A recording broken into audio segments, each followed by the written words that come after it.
গত সরকারের আমলে অটো পাস,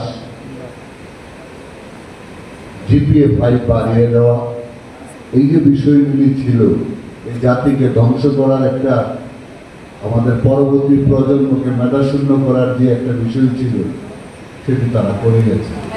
এবং সেখান থেকে যখন আমরা ঘুরে দাঁড়িয়েছি যে আমরা আমাদের জায়গা মতন এসেছি, তখন কিন্তু আমাদের কাছে এখন মনে হচ্ছে ফল বিপর্যয়। আমরা কিন্তু একবারও ভাবছিলাম যে অত পাস দিয়েছে। আমার স্মরণে আছে, সংখ্যাটা একটু উলট পালট হতে পারে, যে 14,000 জিপিএ 5 ঢাকা ইউনিভার্সিটিতে পরীক্ষা দিয়েছে, পাস করেছে মাত্র 38 জন। এই জিপিএ 5-এর কি ভ্যালু আছে আপনি বলেন? তো এখন যারা আমার ছেলেটা এ পাস করেছে, কিন্তু আমি ভাবছিলাম যে সে ফেল করবে, তখন তাকে আমি খুব একটা পড়াশোনা করতে দেখিনি। আমি যখন তাকে একটু প্রেশার ক্রিয়েট করলাম, 3 মাস দেখলাম সে পড়াশোনা করে 3 মাসে সে রেজাল্ট করেছে। আমি কনফার্ম ছিলাম, সে আমাকে রেজাল্টটা জানাচ্ছে না, আমি ফোন করে তাকে প্রথম শব্দ বলেছি কয় সাবজেক্টে ফেল করেছে। এই যে বিষয়গুলি, এখন আমি মূলে আসি যে অনেক কথা হয়েছে এখানে, অনেক বিষয় নিয়ে বিস্তর আলোচনা হয়েছে, শিক্ষকদের দোষ দেওয়া হয়েছে, আবার কেউ শিক্ষকদের পক্ষে কথা বলেছে। আমি পক্ষে বিপক্ষে কথা বলতে আসিনি, আমি বাস্তবতাটা বলতে এসেছি। আমি একটি বিষয় খুব গভীরভাবে অনুভব করি যে আমি যে কথাটা বলতে পারি, একটা বিসিএস ক্যাডার যে পড়াশোনা করা, সে কিন্তু আমার মতো এভাবে বলতে পারে না। সে তার শিক্ষা, তার ট্রেনিং আমার চেয়ে উন্নত হওয়ার কারণে তার বক্তব্য, তার এই মেধাটা সে আরেকভাবে প্রকাশ করে। একই বক্তব্য আমি বললে একরকম হয়, তারা বললে আরেক রকম হয়। আমাদের শিক্ষকরা প্রত্যেকে শিক্ষিত শ্রেণী এবং পড়াশোনা করে এই পেশায় কিন্তু এসেছে। কেউ আমার ভাই, কেউ আমার বোন, এই পেশায় তারা এসেছেন পড়াশোনা করে। কিন্তু অত্যন্ত দুঃখের বিষয়, আমাদের ম্যানেজিং কমিটির 5 পাস একটি লোক যখন শিক্ষিত একটা লোককে, প্রিন্সিপালকে ধমক দেয়, সেই শিক্ষকের কি শিক্ষকতা করার কোনো যোগ্যতা থাকে? আমার সামনে বসে আছে জেলার শ্রেষ্ঠ স্কুলের প্রধান শিক্ষক, শ্রেষ্ঠ রেজাল্ট করেছে। আমি তার ওইখানে গিয়েছি, দেখেছি যে তার সিস্টেম দেখেছি, সে উন্মুক্ত, তাকে কেউ ডিস্টার্ব করে, সে উন্মুক্ত ভাবে সে যেভাবে সাজাতে চাচ্ছে সাজাচ্ছে। আপনারা কি পাচ্ছেন? আপনাদের কমিটির রাজনৈতিক প্রভাব এবং 20,000 10,000 টাকা দিলে দাতা সদস্য হওয়া যায়।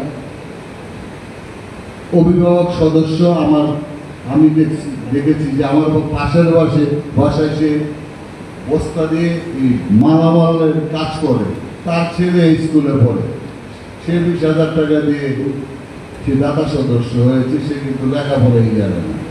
এই যে সিস্টেমটা, এই সিস্টেমটা বদলাতে হবে। আমি জেলা প্রশাসক সাহেবের সাথে ওনার দপ্তরে আসা যাওয়ার কারণে আমি একটি স্কুলের কথা বলবো এবং আমি বোর্ডের দৃষ্টি আকর্ষণ করব। আমার ক্ষোভের কথাটি আমি বলব। যে স্কুল থেকে মাত্র একজন পাস করেছে, Nabiganj girls school and college, সেই স্কুলে রাজনৈতিক প্রভাবের কারণে প্রধান শিক্ষককে জোর জবরদস্তি তাকে স্কুল থেকে প্রথম তার পদত্যাগ করার চেষ্টা করানো হয়েছে, পদত্যাগে বাধ্য করানো হয়েছে। পরবর্তীতে আবার এটাকে যখন মিনিমাইজ করার চেষ্টা করা হয়েছে, আমাদের ডিসি সাহেব একাধিকবার চেষ্টা করেছে যে এই বিষয়টি মীমাংসা করে দেওয়ার জন্য, স্কুলটি নষ্ট হয়ে যাচ্ছে। সেখানে দেখা গেল যে আমাদের এক নেতার ওয়াইফকে সেখানে সভাপতি করলেন এবং অ্যাডহক কমিটি করা হলো। অ্যাডহক কমিটি প্রথম তাকে অস্থায়ী বহিষ্কার করলেন সাময়িক, তারপর বহিষ্কার করলেন। এটা নিয়ে আপত্তি জানানো হলো, আমাদের জেলা শিক্ষা অফিসে জানানো হলো। আমাদের এডিসি এবং ডিসি সাহেব যেহেতু আমাদের স্কুলগুলির মুরব্বী থাকে, তার কাছে আবেদন দেওয়া হলো, তদন্ত হলো যে অ্যাডহক কমিটি কোনো ক্ষমতাই নেই তাদের বরখাস্ত করা। সেই প্রপোজাল, সেই তদন্ত যে বিধিসম্মত হয়নি, সে তদন্ত রিপোর্টটি মন্ত্রণালয়ে আমাদের চেয়ারম্যান সাহেব আছেন, এখানে আমাদের সচিব সাহেবের কাছেও দেওয়া হয়েছে, চেয়ারম্যান সাহেবের কাছেও দেওয়া হয়েছে, কিন্তু আজও অবধি হ্যাঙ্গিং অবস্থায় ওই একজন শিক্ষিত ভদ্র মহিলা আজও একই অবস্থায় আছে। জেলা প্রশাসন থেকে বলার পরেও, জেলা প্রশাসন থেকে লিখিত তদন্ত রিপোর্ট দেওয়ার পরেও আমাদের বোর্ড কোনো ব্যবস্থা গ্রহণ করেনি। আমি ব্যথিত, লজ্জিত এবং এ জাতি এবং আমাদের যে বোর্ডের যে অবস্থা,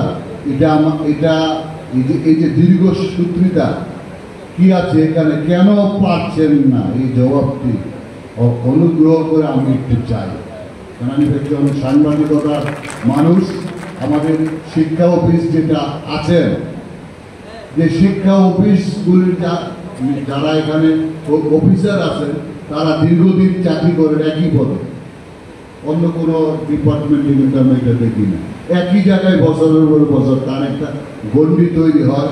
তার শিক্ষকদের কাছ থেকে তাদের কাছে কোনো সহযোগিতা, বিপদগ্রস্ত হয়ে কোনো সহযোগিতার জন্য গেলে আমি ব্যর্থহীন ভাষায় বলছি, তাদের অর্থের সুবিধা দিতে হয়।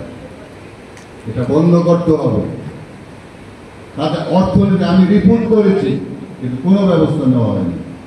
এখনো ওই লোকেরা স্টিল নাও এখনো আমার জেলায় চাকরি করে, যারা একটা শিক্ষককে যদি ঘুষ দিতে হয়, একটা শিক্ষককে ঘুষ দিয়ে যদি তার প্রবলেম সলভ করতে হয়, তাহলে তাদের থেকে আমরা কেন আমরা আমাদের বাচ্চাদের যে শিক্ষিত করবে এই আশা করছি কেন? এই আশা কি অন্যায় নয় আমাদের? আমি সহজ কথা সহজভাবে বলতে পারি না।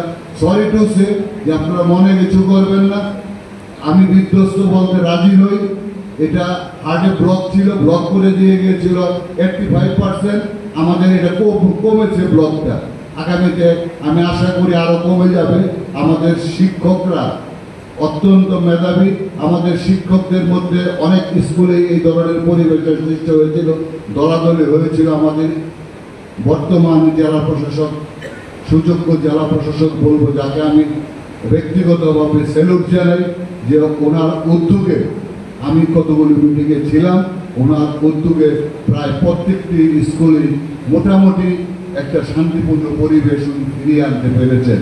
কিন্তু এই স্কুলটি নিয়ে যা হচ্ছে সর্বোচ্চ পর্যায়ে আবেদন করেও তার সুরাহা হয়নি। কারণ তিনি একজন সাবেক এমপির ছেলের ওয়াইফকে, যে একটি স্কুল অ্যান্ড কলেজে যদি সভাপতি হতে হয় মিনিমাম মাস্টার্স পাস লাগে, তার সেই শিক্ষাগত যোগ্যতাটুকুও নেই। তাহলে আমি কি বলবো, আপনারা অর্থের কারণে এগুলি করছেন?